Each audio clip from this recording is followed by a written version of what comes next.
हरिओम तत्सत। सहज स्वभाव क्या है? किसी भी इंसान या किसी भी जीव या देव का उनका अपना सहज स्वरूप क्या है? काफी विचार करने के बाद यह पता चलता है कि जब व्यक्ति एकांत में होता है, जब व्यक्ति अकेला होता है, अब थोड़ा सा ध्यान देने वाली बात है, अकेला और एकांत दोनों में बहुत अंतर है, बहुत अंतर है। शब्दों में तो बारीक अंतर है, लेकिन अर्थ स्वरूप जब आप देखते हैं तो बहुत ज्यादा अंतर है। तो व्यक्ति जब अकेले में जो होता है, जो उसके अंदर विचार चलते हैं, वही उसका स्वाभाविक स्वरूप होता है। यूं तो मनुष्य स्वाभाविक रूप से आध्यात्मिक प्राणी है, लेकिन संसार में आकर के संसारिकता के आड़ में अपने सहज स्वरूप को भूल जाता है। लेकिन फिर भी जो पूर्व जन्म के संस्कार हैं, जो परिवार से मिले संस्कार हैं, जो दैनिक जीवन से मिले अनुभव से बने संस्कार हैं, वह जो है एकांत में जो है दृष्टा होता है, देखने मिलता है। कई बार आप व्यक्ति का देखेंगे, चूंकि व्यक्ति का दिन भर स्वभाव बदलते रहता है। एक व्यक्ति अपने बॉस के सामने अलग रूप में दिखता है, पत्नी के सामने अलग रूप में दिखता है, एक कर्मचारी के सामने अलग रूप में दिखता है। अर्थात दिन भर में न जाने व्यक्ति कितने चेहरे बदलते रहता है। इनके सामने तो बहुरूपिया भी फेल हो जाए। दिन भर व्यक्ति अपना चित्र और चरित्र बदलते रहता है, देखने नहीं मिलता है। लेकिन ये सहज स्वभाव क्या है? सहज स्वभाव होता है कि जब आप घर में अकेले हैं, कहीं कोई नहीं देख रहा है, तब आप कैसा जीवन जीते हैं। आपके जीवन में कोई समस्या नहीं है और तब आपके अंदर मन में क्या विचार आ रहे हैं?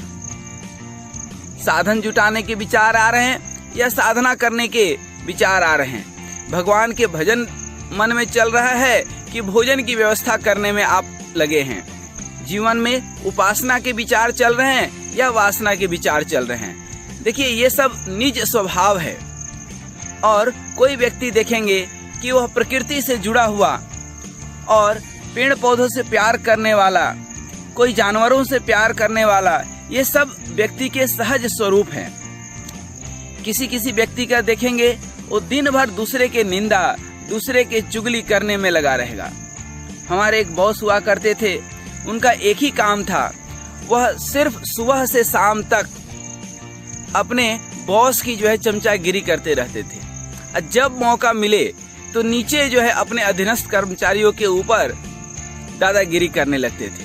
अर्थात उनके जीवन में सिर्फ यही दो काम बचा था। 24 घंटा में वह अपने कार्य स्थल पर जो भी 13 घंटा 14 घंटा देते थे, उसमें 1 से 2 घंटा दादागिरी करते थे। और उस दादागिरी को करने के लिए वह 10 से 12 घंटा चमचागिरी करते थे। तो यह उनका अपना निज स्वभाव है। एकांत में जब व्यक्ति बैठता है तो मन में क्या विचार आ रहे हैं, और मन भी क्या है? विचारों की पुनरुक्ति ही है। भगवान शिव की बात करें तो आप देखिए, जब देखेंगे तब उनकी समाधि जो है वो बैठ जाते हैं, ध्यान में बैठ जाते हैं। तो समाधि ही उनका सहज स्वभाव है। आप किसी किसी व्यक्ति विशेष का देखेंगे, यदि व्यक्ति का हम बात करें तो हमेशा वह क्रोधित ही रहेगा बेवजह। तो क्रोध ही उसका स्वभाव बन चुका है। और ये स्वभाव कैसे बनता है?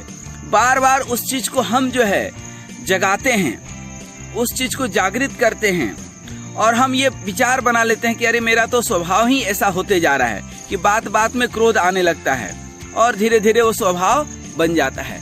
किसी का सादा भोजन स्वभाव है तो वह भी बनाना पड़ता है। किसी का स्वभाव ही सत्य है तो धीरे धीरे उसमें आदत में आ जाती है सत्य स्वीकार करना, सत्य बोलना। ठीक उसी तरह से आप किसी व्यक्ति का देखेंगे कि दिन भर वो झूठ, बेईमानी, अपवित्रता, इन सब चीजों में शामिल है। वह धीरे धीरे उसका स्वभाव जो है, ये स्वभाव दो चीजों से आती है। एक तो आपके अपनी समझदारी से, और दूसरा प्रारब्ध भी कुछ चीज होता है, परिवार भी कुछ चीज होता है, अनुभव भी कुछ चीज होता है। इन सब जगहों से भी कुछ सीखने मिलता है।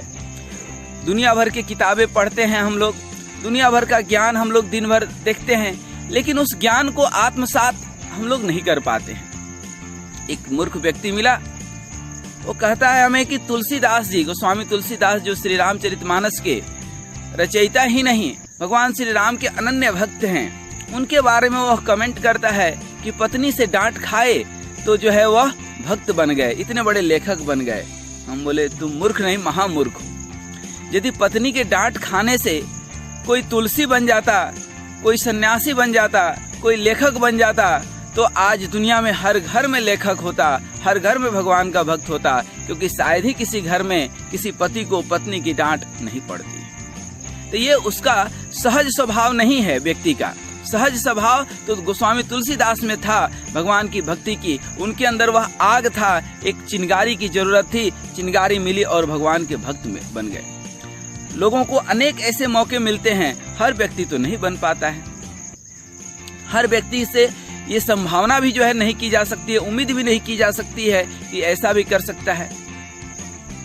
इसी तरह एक व्यक्ति मिला, वो बोला कि साहब हमारे आंखों में, गुरुजी हमारे आंख में एक्सरे मशीन लगा है, हम किसी को भी देख करके पहचान जाते हैं कि ये कैसा आदमी होगा।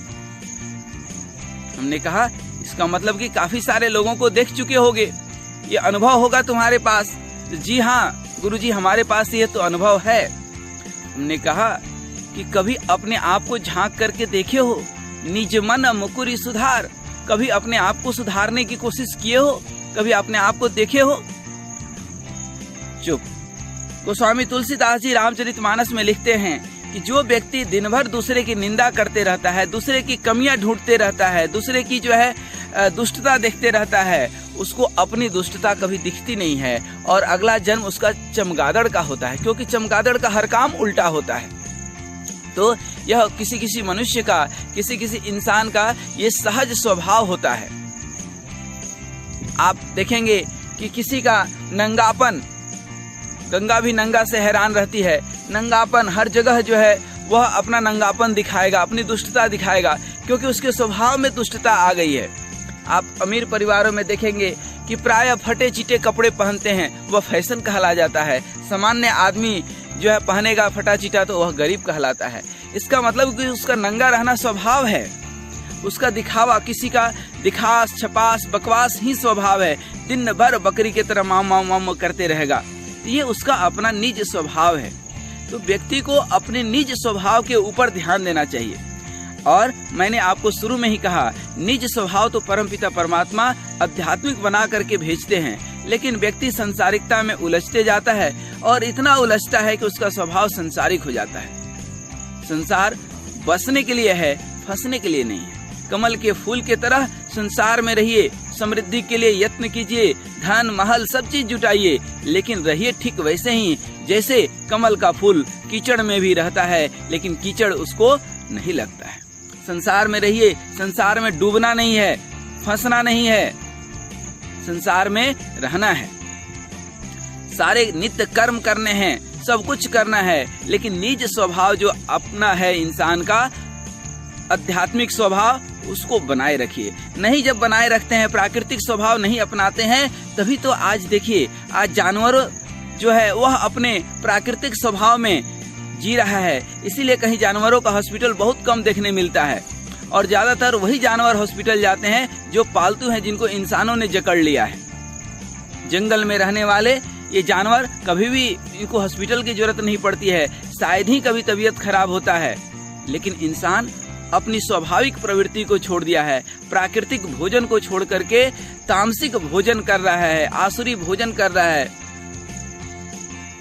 कैसे रहना चाहिए, कैसे योग प्राणायाम करना चाहिए, इन सब चीजों को भूल करके, योग को भूल करके भोग में लगा हुआ है, साधना को भूल करके साधन में लगा हुआ है, जो कि उसका निज स्वभाव होना चाहिए था। लेकिन अपूर्व जन्म का संस्कार कह लें या उस तरह का उसका परिवार मिला, उस तरह का उसको ऐसा समाज मिला कि उसका स्वभाव ही कुछ ऐसा हो गया कि हमेशा दूसरों की चुगली करनी है, धन इकट्ठा करना है। अच्छा, ये स्वभाव के कारण ही जिस तरह की हमारी स्वभाव होती है उसी तरह की हमारी जो है दृष्टि बन जाती है, और जिस तरह से दृष्टि उसी तरह से सृष्टि देखती है। एक टेलर को देखेंगे आप, जहां दिखेगा कपड़ा उसको समझ में आ जाएगा। चमार को देखेंगे, चाम देख करके समझ जाएगा कि वह कैसा आदमी है। आप कामुक आदमी को देखिए, उसको जहां दिखेगा वासना ही दिखेगा, लड़की ही दिखेगी। किसी लड़की के अंदर कामुकता जाग गई तो उसको हर जगह पुरुष ही दिखेगा। धन के लालची व्यक्ति को हर जगह धन दिख जाएगा, आपदा में भी अवसर दिख जाएगा कि यहाँ पर कैसे कमा लें। आपने देखा कोरोना काल में न जाने ऐसे कितने हॉस्पिटल वाले खूब अमीर बन गए।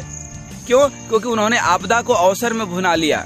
वहीं पर कोई आदमी जो है अपनी संपत्ति दान कर दी गरीबों के लिए, जरूरतमंदों के लिए। तो ये उनका अपना सहज स्वभाव है।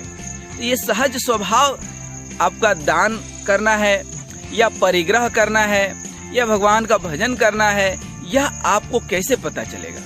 तो इसके लिए सिर्फ और सिर्फ एक ही उपाय है कि थोड़ा सा एकांत में अपने अंदर उतरने की, तन से मन के तल पर उतरने की, मन से बुद्धि के तल पर उतरने की, और बुद्धि से थोड़ा सा आप और ध्यान धारणा करेंगे तो आप आत्मा के तल पर उतर सकते हैं। और जब आत्मा के तल पर उतरेंगे तो सब कुछ शास्त्रानुसार मिलेगा, सब कुछ भगवान की जो है नजरिए से मिलेगा आपको, क्योंकि आत्मा के बाद परमात्मा है।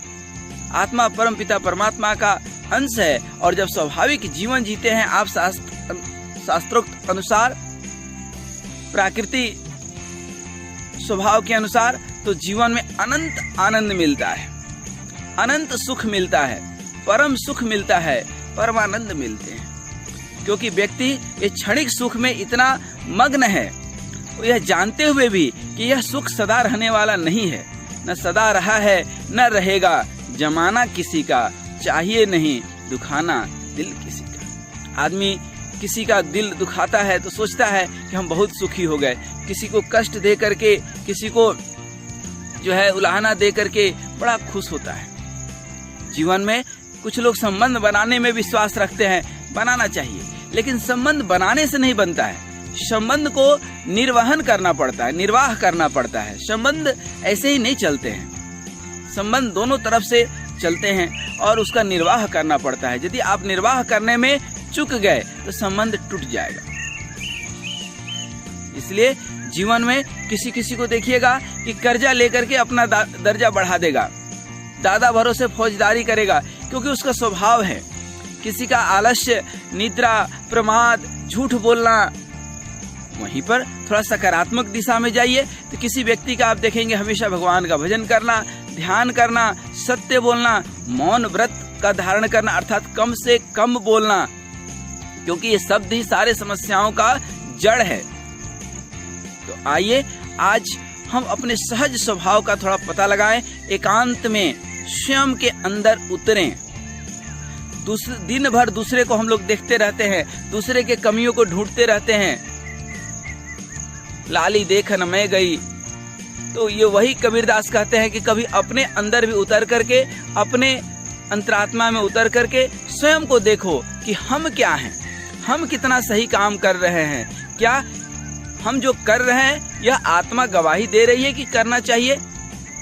चोर को भी अंतरात्मा से आवाज आती है कि ये गलत है, लेकिन बाहरी राजसिक और तामसिक वृत्तियां उसकी इतनी जो है चेतन मन को अवरुद्ध कर दी है कि वह उस पथ पर आगे नहीं बढ़ पाता है, सच्चाई के पथ पर आगे नहीं बढ़ पाता है। तो आइए हम यह संकल्प लें कि अपने सहज स्वभाव को थोड़ा पता करें और बदलने की भी कोशिश करें, आध्यात्मिक स्वभाव को स्वीकार करके। और चूंकि हम लोग आध्यात्मिक प्राणी हैं, संसारिक प्राणी नहीं हैं, संसार में रहते हुए भी संसारिकता में बसना है, फंसना नहीं है। कमल के तरह कीचड़ में हमको माना ये दुनिया कीचड़ है, लेकिन क्या हुआ कि हम कमल का फूल तो बने। दुनिया बहुत सुंदर है यदि हमारे विचार सुंदर हों। दुनिया में सुंदरता ही सुंदरता है, सृष्टि सुंदरता से भरी पड़ी है, सिर्फ हमारी दृष्टि सुंदर हो जाए। हरि ओम तत्सत। हरि ओम।